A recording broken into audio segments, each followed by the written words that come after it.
we've got our coffee. So my name is Jesco Lohan, and I'm a mixing engineer and studio acoustician from Berlin.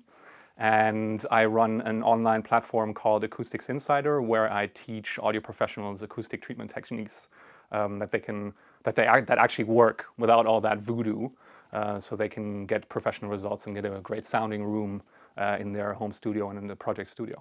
In terms of acoustics, I apply my knowledge to professional rooms, professional audio rooms.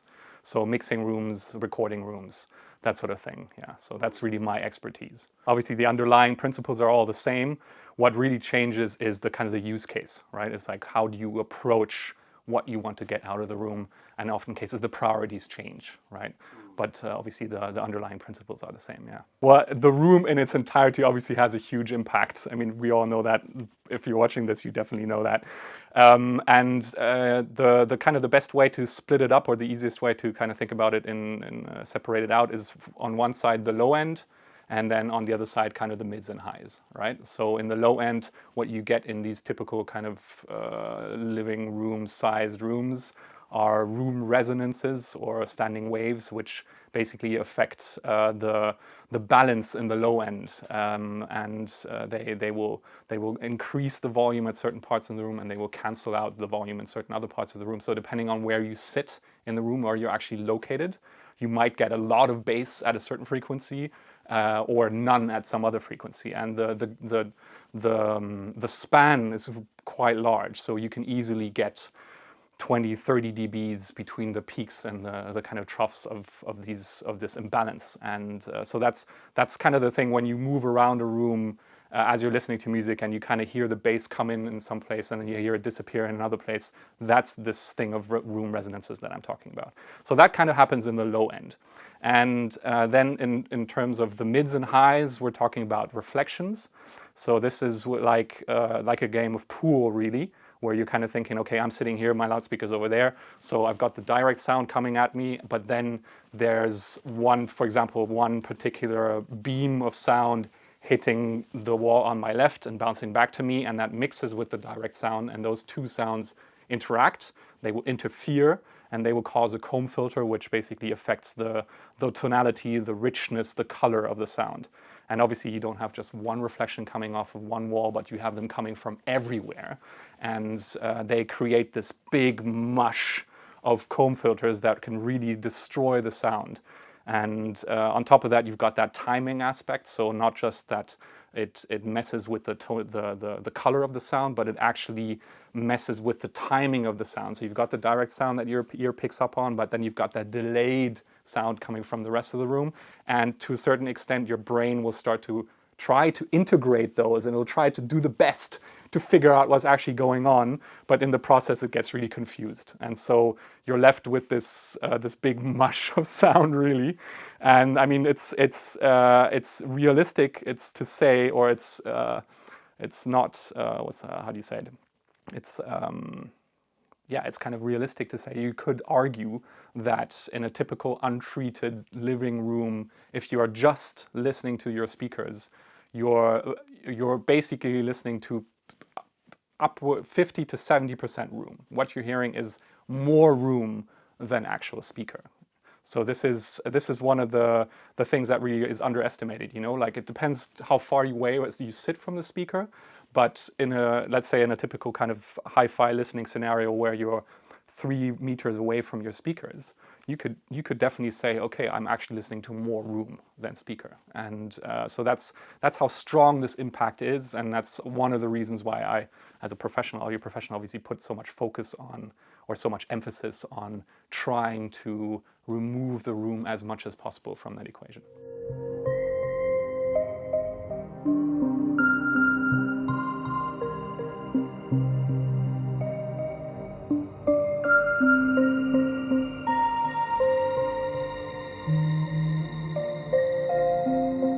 Okay, so this is the kind of main corridor, I guess, outside of my studio. So my studio is in an old factory building, and this is quite a nice space to demonstrate just how strong this effect that the distance to the sound source makes in an untreated room. So I have my microphone here, and I'm going to, obviously I can't see it right now, but I'm going to try and take it off. All right, so obviously I'm now talking into the microphone, but now if in here, pay attention to what happens, how the sound changes as I move the microphone away from my mouth. So John, if I'm just going to give this to you, and you can kind of hold it maybe 2-3 meters away from me, and while I'm talking, and obviously you really hear the impact or how strong the room around us starts to be a part of what you're hearing, right?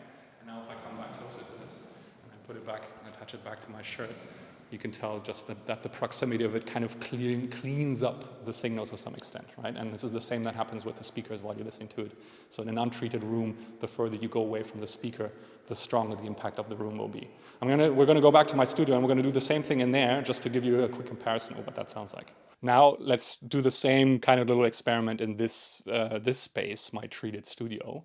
So again, I'm talking to you with the microphone fairly close to my mouth now. And as I move this away and I give it to John, you'll start to hear that you can tell that there's more distance in the recording, but that impact of the room isn't nearly as large. You should be able to understand me quite a bit better than in the other room before, or rather, it doesn't take as much effort to understand. Your brain doesn't need to decode that audio quite as heavily as in the other space. Yeah? So that's just a quick demonstration of how strong the impact of the sound, of the room is on the sound with changing distance to the source.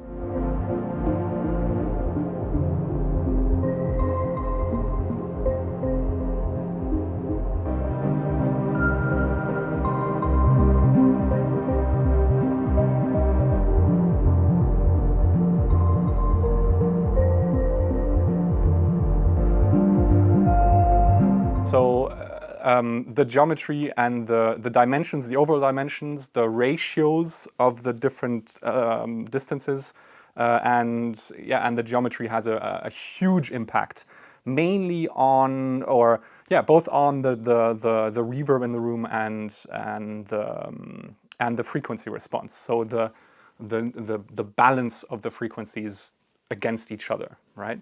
And depending on how those dimensions work together, you might find that they accentuate certain frequencies or they actually cancel out certain frequencies because of this thing of room modes that I was talking about before, and also reflections causing home filters. Because if they sit on top of each other, basically the effect kind of aggravates and you get a stronger effect. And so the shape has a huge impact. Now, depending on what the materials of the room, or what materials the room is built from, what the walls are made out of, they might let certain frequencies pass through while others are reflected, right? So for example, typical drywall, gypsum board, that kind of stuff, plasterboard, actually, definitely if it's single layer, but even if it's double layer, will let low frequencies pass through. And I mean, obviously the flip side of this is an isolation issue, right? Obviously the more sound passes through the walls, the less well isolated that room is, again, coming from the studio world. But if this energy passes through, then obviously it doesn't get reflected and doesn't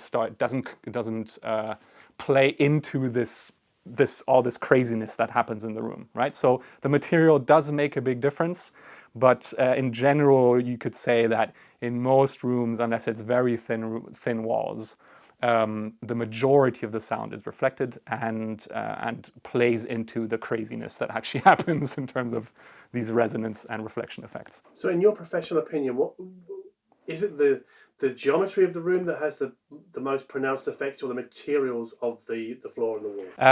You can't say it's definitely one or the other. But again, considering that most walls are built to be mainly reflective or mainly not let sound through, the geometry definitely has, in most cases, a larger impact. Yeah, for example, and this is something that I teach as part of my of Acoustics Insider and treating studios, is if your room dimensions aren't optimal from the start, that the impact that has on the frequency response, so just the tonal balance of what you're hearing, permeates right through to the end. You can really do quite a lot of treatment and actually suck up a lot of that reverb time, make the room really dry. But the impact that the dimensions has on the overall tonal balance will still be there. And it takes a lot to remove that impact on the frequency response, right? And so in most typical kind of home scenarios, be it as a listening environment or as a professional environment, if you're building a studio or just like a high quality listening room, in a living room or a basement or an attic or whatever, spare bedroom, that room is built to be lived in. It's not built to sound good. And so nobody would have thought about optimizing those dimensions.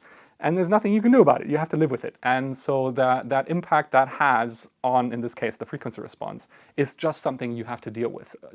Either you live with it, or you can think about using something like EQ to optimize certain parts of the room where you sit. Obviously, you can really only apply EQ in a way that it optimizes for a certain area. But those are kind of the tools that you then have at hand and you can think about. They're all compromises. You never get a free lunch, you know. But if this is something you're fighting with, if you're fighting a really bad frequency response, you've done a decent amount of treatment and you're just like, look, I don't have space for more treatment. I'm not going to be ripping out any walls. Think about EQ, for example. You know, it's a tool that is there. Might as well use it. So yeah, because a lot of audiophile playback software has, is it parametric EQ in the back end or from a plugin? So you can measure your room using REW? Room EQ Wizard, for example. Yeah. Could you talk a bit about how people can use EQ to solve these problems? So it's actually pretty tricky to solve individual problems. It's not as easy as the internet might make you think. All right, so there's the whole science of doing measurements properly, which you obviously need to do properly to figure out, for example, if you have a very narrow resonance, where that actually sits to apply your EQ properly. One of the quickest or simplest mistakes to make is to think, I did my measurements correctly, therefore my peak is at 38.2 hertz, when it's actually at 37.5 because the measurement was slightly off. You made some mistake, it wasn't perfectly accurate. Then you can't actually apply the EQ perfectly at that particular frequency. So you're just like one tiny bit off, and that's enough for it not to work. There are also certain acoustic effects that you can't actually EQ. So again, talking about room modes, because we're all interested in bass, obviously. If you think about room modes, standing waves, it's a resonance means that if you have two parallel walls, sound travels one way and then gets reflected and travels back the other way. And if the wavelength fits between those two walls perfectly, it gets reflected back exactly inverted. And when these two, the wave going one way and the wave coming back the other way, when they start interfering, that's when you get those boosts and dips, right? Now the problem is if you start applying EQ, we've got a huge dip and we're going to boost the energy to get rid of that dip. So now we're pushing 10 dB into this room mode. So we're pushing much more energy into the wave going one way, but obviously the reflection is going to get that same boost. And the cancellation or the dip that we're getting is caused by those two canceling each other out. Now we've put more energy into both. So we're putting energy to try and boost away this dip in the frequency response, but it's exactly the opposite is happening in the room because we're putting more energy into that room mode. So basically, I think from what you're saying is you can correct a boost, but you can't correct a dip so easily. Yeah, pretty much. This is all very theoretical. In practice, like I said, it's a big mush of a lot of effects on top of each other. So you might find that in theory it shouldn't work, and then in practice it does for some reason, and then in other cases you might find this should work, and then it doesn't. It's quite, that's why I'm saying it's actually difficult to do in practice, because the problem is pretty complex, not so much in terms of how difficult the actual understanding the physical principles are, but because of the quantity. Just there's so many of these effects on top of each other, and pulling it apart and figuring out that this particular thing is this thing that I think it is, that's the tricky part. So all of that said, when you're applying EQ, it's a much better approach to try and fix broad problems. So for example, if you've got a general, well for you it's obviously this side probably, if you've got a general dip in the low end, you can try and boost that with a shelving EQ. Boost the overall area. You're not trying to correct individual mistakes, you're trying to correct the overall shape. You have a wide cue, yeah? Same in the high end. If you're in the mids, if you've got a big dip somewhere in the mids that makes the whole sound a bit hollow, instead of trying to decipher all those little individual peaks and dips of the comb filters, start with just fixing the big issues. That's going to give you the big wins. Like one of the things about how we hear is that we're not particularly sensitive to all these little fluctuations, even in the low end when you've got these big differences between the peaks and the dips. In the low end, we're actually surprisingly insensitive to it. And what we're much more sensitive to is the overall amount of energy in the entire low end, for example, right? So focus on fixing those because the effect, the gratification you'll get is much higher, and because it just sounds better, and it's actually possible to do.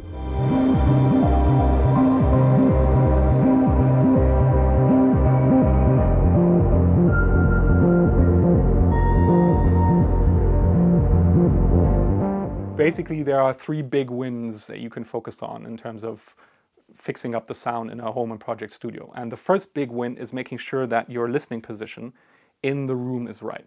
So we were talking about these room resonances before, about how they change the low end, and how where you actually sit when you listen, or where you are positioned in the room while you're listening to music, you might get a big boost or you might get a big dip in the low end somewhere, right? So I said, you get this example, you walk around and the bass changes as you walk around. So we can actually make use of that to find the best spot in the room where it's the kind of the least bad, basically, right? You find the spot where it's as balanced as it can possibly be. Yeah, and I like to make that analogy. It's kind of like in an old school battle on the battlefield. You're trying to find the high ground, and so finding that spot in the room where your low end sounds the most balanced is a big advantage if you're trying to fight your way out of a bad sounding room. Yeah. So you basically, what you're saying is you move the couch. Yeah. And this is why I'm saying you might, in the hi-fi world, you'll have to really ask yourself if you want to implement this. And I mean, it's the same with studio people. If I tell them, look, you got to move your desk, and I'm just like, have you felt this thing? I think that's generally well known amongst audiophiles that speaker position is pivotal to many speakers. But what a lot of people don't think about is moving the couch. Yeah, it's both. It's both. And the easiest way to think about it is that coming up with finding a good low-end balance is about the couch, in your case, and coming up with improving optimizing both the balance in the mids and highs, but also the stereo image. That's about speaker placement. So the speaker placement does impact the low end, but not nearly as much as where you are sitting while you're actually listening to the music. So you gotta optimize where you sit, and then once you found that spot, then you can place your speakers relative to that spot to optimize the mids and the highs and the stereo image. The second one, so now we've found our high ground in the battle, right? And so now it's time to actually start fighting the battle, and this is about treatment, right? So now we're gonna do as much treatment as we possibly can, and or as we're willing to do, as our budget allows, whatever, right? So I think the main thing about this is to understand, or to keep in mind. I think the biggest misconception that I see, or the biggest mistake that I see people making, is not realizing just how much treatment you actually need. So if you're thinking about fixing the room and fixing the low end in your room, and you're thinking about buying a couple of panels, maybe 10x that, and you'll probably get the result that you want, or you get close to it. Yeah, so I'm serious. Like this is one of the biggest mistakes that I've seen people making, is that they strongly underestimate how much treatment you need, and to be honest, it's not surprising, because you cannot find solid information, for example, on the internet, and even in books, even in the literature, on how much treatment you need. Calculating that is actually pretty tricky in small rooms. I would dare say close to impossible, for various reasons that I'm not going to get into right now. It's very difficult. And so, and people aren't sharing this type of information freely, so it's really difficult to come across kind of studies that say you need X amount of treatment. I mean, people say get as much bass traps as possible, which is true, but it's difficult to judge what that really means. But if you think about it this way, low end, fixing low end once again, right? We have really long wavelengths. We have wavelengths at 100 hertz, 3.5 meters, right? Which is 10 feet roughly. Yeah. And that's 100 hertz. 50 hertz, double that. 25 hertz, double that. We're talking about these huge waves sloshing around in our room. And you're trying to get those in check. And you think putting a little 60 by 60 panel somewhere in the wall is going to do something to this wave. This wave is just going to say, you know, and it's just going to continue doing its thing, you know. So in order to really affect the low end, especially down at those low frequencies, you need quantity. And this is both in terms of the depth of the material, if we're talking about like porous absorption, like insulation material, but it's also about just surface area. So so it's both, and that's something to just keep in mind. Yeah, you need a lot of it. So this is the second step: treatment. Do as much as you can, as you're willing to do, as your budget allows. And then the third step that I talk about is EQ, which we kind of talked about at the beginning, right? So you can do all this positioning, finding the high ground in your battle, doing as much treatment as you can possibly manage, as you're willing to sacrifice in terms of space.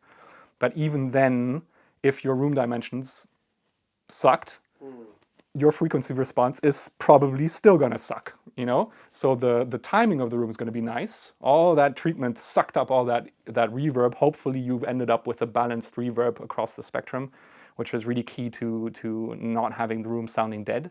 And but the frequency balance still sucks. And this is, again, something that you kind of learn with experience. You kind of expect, oh yeah, I'm going to put this treatment in and it's just going to even out. To some extent, it gets better and better and better the more treatment you do. But unless you are willing to start from scratch, build a room from scratch and do all the steps right from the very start, it's very difficult to end up with a balanced frequency response, a flat frequency response, just with treatment. And so that's why, in my opinion, EQ is a useful tool. Obviously, kind of to some extent depends on how far you want to go, how high end you want your room to be. You know, up to a certain point, people get really what's the word? Picky, I guess. You know, they're just like, I don't want to use EQ.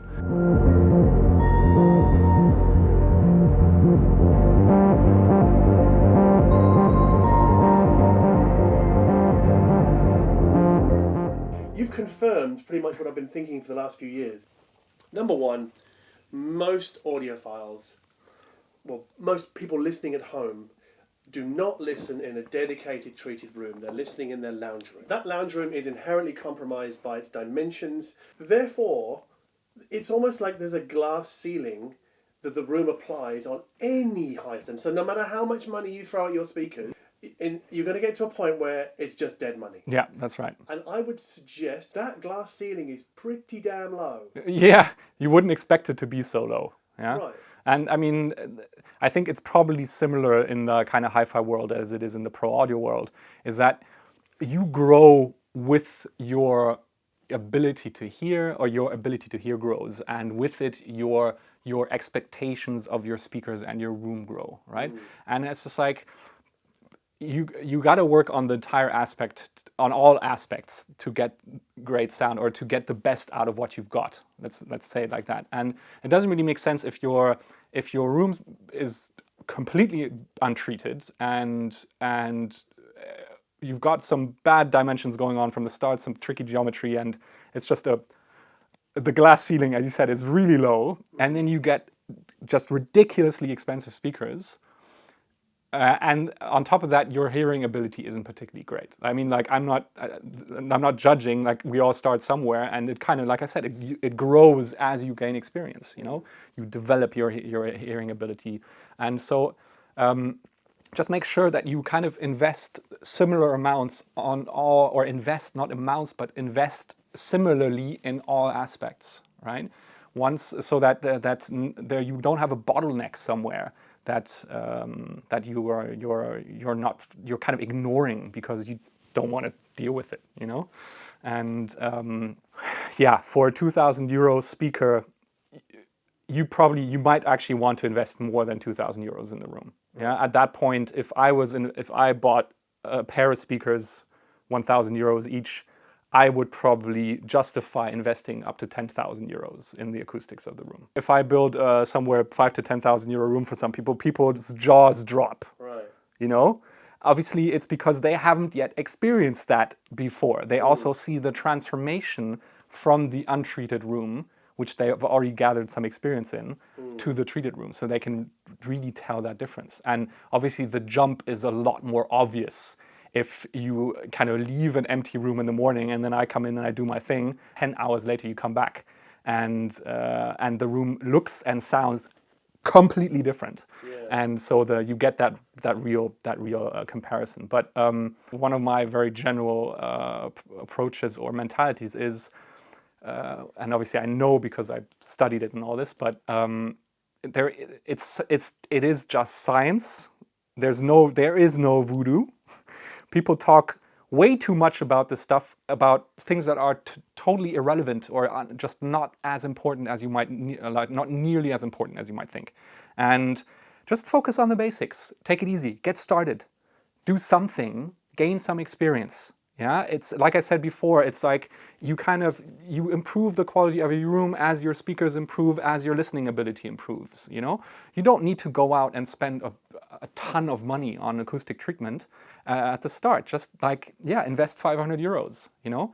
That's a decent amount to get started. And is it gonna fix your room? No. But it's gonna give you an impression of what 500 euros of acoustic treatment can do. And it does improve what you're hearing. It's not going to fix it, but it's going to improve it. It's going to put you on that path. You know, don't be scared. There's nothing to break. I think this is one of the other things, that this inherent fear of doing something wrong.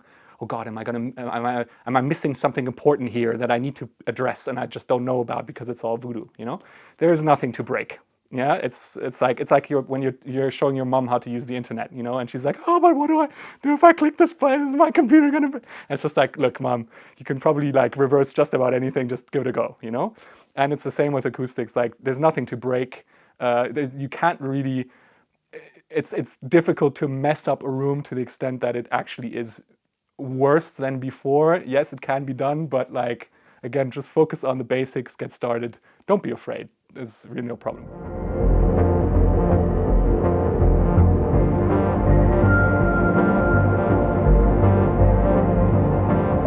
So let's talk about the placement first of all, and I'll tell you something about the design afterwards.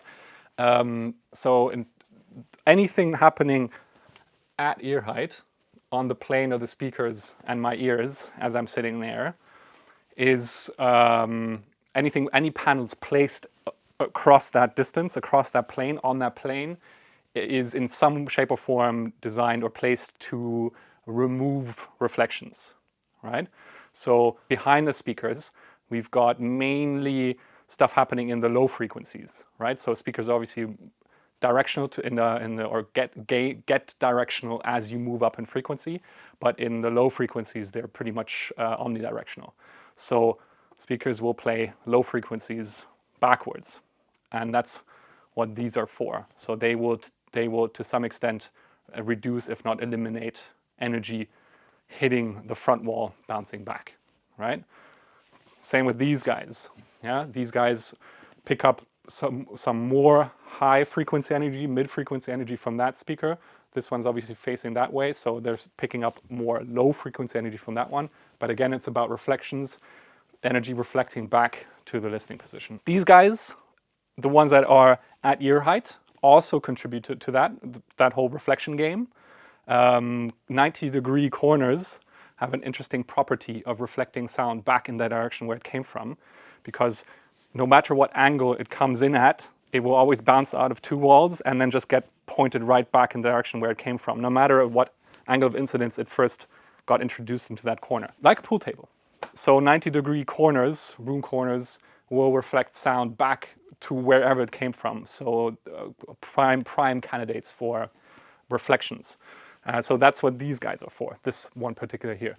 Obviously on top of that, the entire height is covered along with all the other corners, and that is basically bass trapping, or the same panels function as bass trap in that position, because we're introducing an air gap behind the panel.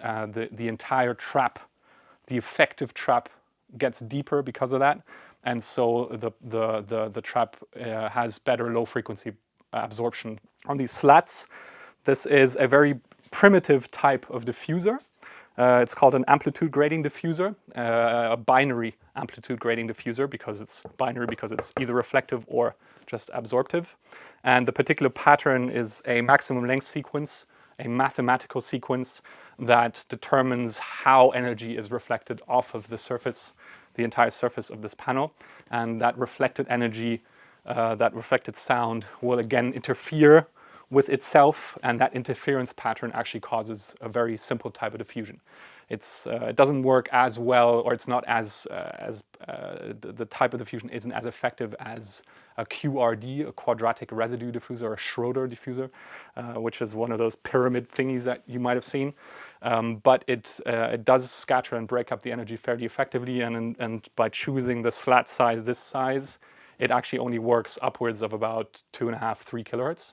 So this whole panel is a broadband absorber up to about 3 kilohertz. From where on it scatters energy, it reflects and scatters energy. And so it's a kind of a combined absorber diffuser. And that works really well for these side points here, but obviously you can see them in the back as well, because they don't suck up that high frequency energy. It gets returned to the room, but it is broken up, so it doesn't contribute to that whole reflection issue of causing home filters, not as much at least.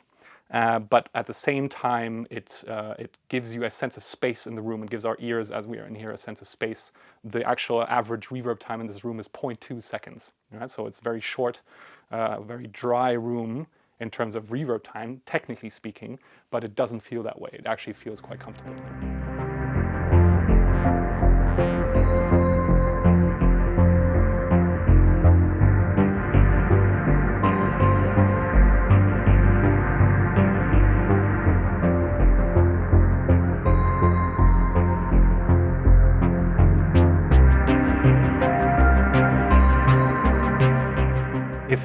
If you're treating, or if you want to improve the sound in your living room that your whole family uses, that you potentially invite guests in for dinner, have friends over, whatever, the threshold for you saying, screw it, I'm gonna like put all this stuff up, that threshold is obviously way higher. To be frank, I don't see a solution to this problem. Like, this is a matter of getting your priorities right. Like, you cannot, if you cannot do something, you cannot fix the problem. You know, so like it's just like I get what you're saying, and I wished I could offer you a better solution. But in that case, I just have to say, look, you're going to have to decide what you want, and then do what is appropriate. And you cannot fix a problem if you're not willing to do anything about it. You know, and so this is just the reality of it. You know, and I'm so sure there are certain ways to hide acoustic treatment, but it comes at a price. And that's why I'm saying beyond a certain functionality, you're paying for looks. And I'm not just saying making the actual panel look pretty that you're putting in the wall. I'm talking about at some point actually changing the structure of the room to incorporate acoustic treatment that isn't visible anymore. You know, so at that point, this isn't about functionality. This is purely about looks, and a lot of the cost in more high-end rooms of whatever use case goes into improving the looks, fixing the looks, if you will. Yeah. I mean, let's also kind of is that a saying in English? Leave the church in the town. Is that how you say it? That's a literal translation from German, as in let's not blow things out of proportion. Right. Yeah. Yes. So if you are capable to invest 10,000 euros in treating your room, the impact that will have is of course going to be noticeable with a 100,000 euro speaker set. Yeah. Are you going to hear them completely unaltered? No. But with the thing is like this, the curve of effectiveness. It's like with anything else. It's the Pareto principle, 80-20. You know, you're getting 80% of the result for 20% of the investment. So the beginning investment that you make by far has the largest impact. And so you don't need to go nuts with the treatment of your studio, or sorry, your listening room, your whatever. Yeah, you don't need to go completely crazy, but if you're investing that much money in a set of speakers, do the best you can justify with the room as well. Yeah, you don't need to build the house around the speaker. Getting kind of the fundamentals right is going to give you the biggest improvement, the biggest value for your money. If you want the best, the creme de la creme, if you want the best of the best, then obviously it's going to cost you, buddy. I mean, just thinking back to my 3 big wins, the speaker set wasn't even part of those 3. Right. Yeah. Right. Just to put that in perspective. Yeah. So, I mean, my approach is definitely when people come to me and say like, look, I'm thinking about treatment, but I'm also thinking about upgrading my speakers. And I'm just like, hold on with upgrading your speakers, because you've never heard your speakers reach their full potential.